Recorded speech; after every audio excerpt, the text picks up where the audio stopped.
નમસ્કાર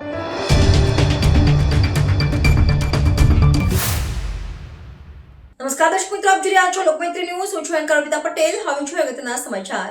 સુરત પોલીસે 11 લાખના હીરા ચોરને ચંબલની ઘાટીઓમાં જઈ આબાદ ઝડપ્યા. સુરતના કાપોદ્રા વિસ્તારમાં હીરાના કારખાનામાં કામ કરતા 2 કારીગરો નોકરીનો ગેરફાયદો ઉઠાવીને ધૂળેટીના દિવસે 11 લાખના હીરાની ચોરી કરી નાસી છૂટ્યા હતા. આ મામલે ફરિયાદ નોંધાતા સુરત પોલીસની સર્વેલન્સ ટીમે મજૂરનો વેશ ધારણ કરી ચંબલના ડાકુઓવાળા ખતરનાક વિસ્તારમાં પહોંચીને મુખ્ય આરોપીને ઝડપી લીધો હતો. બીજાને લોકેશન ટ્રેસ કરીને રાજસ્થાનમાંથી પકડી પાડ્યો હતો. આકાશ શાક્ય ઉંમર વર્ષ 21 અને કૈલેશ કુમાર મેઘવાલ ઉંમર વર્ષ 18 સુરતના કાપોદ્રા હીરાના કારખાનામાં કામ કરતા હતા. ગત 13 થી 15 માર્ચ વચ્ચે આકાશે ચાલાકીથી ફેક્ટરીની ડિજિટલ તિજોરી ખોલવાનો પાસવર્ડ જોઈ લીધો હતો.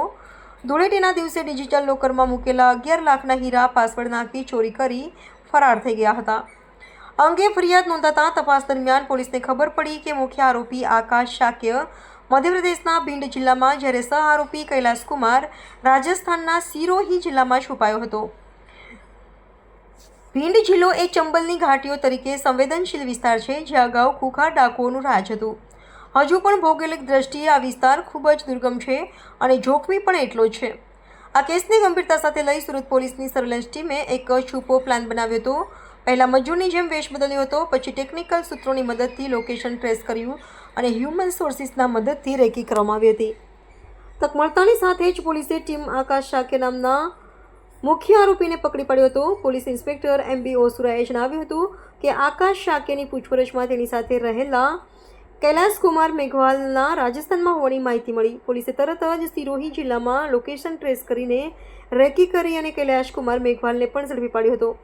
આ 2 આરોપીઓ પાસેથી 6 લાખના હીરા અને 2 મોબાઈલ ફોન મળી કુલે 6.20 લાખનો મુદ્દામાલ રિકવર કરવામાં આવ્યો છે.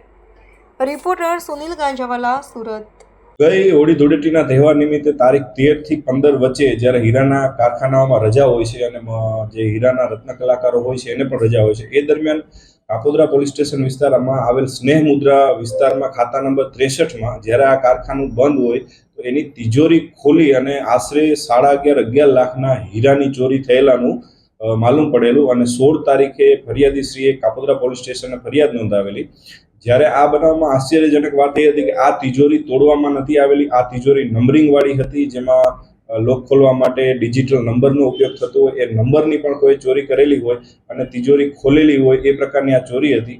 ત્યારબાદ કાપોદ્રા પોલીસ સ્ટેશને જુદી જુદી ટીમો બનાવી તેના જે રત્ન કલાકારો કારીગરો હતો એના ડેટા મેળવવાનું ચાલુ કર્યું.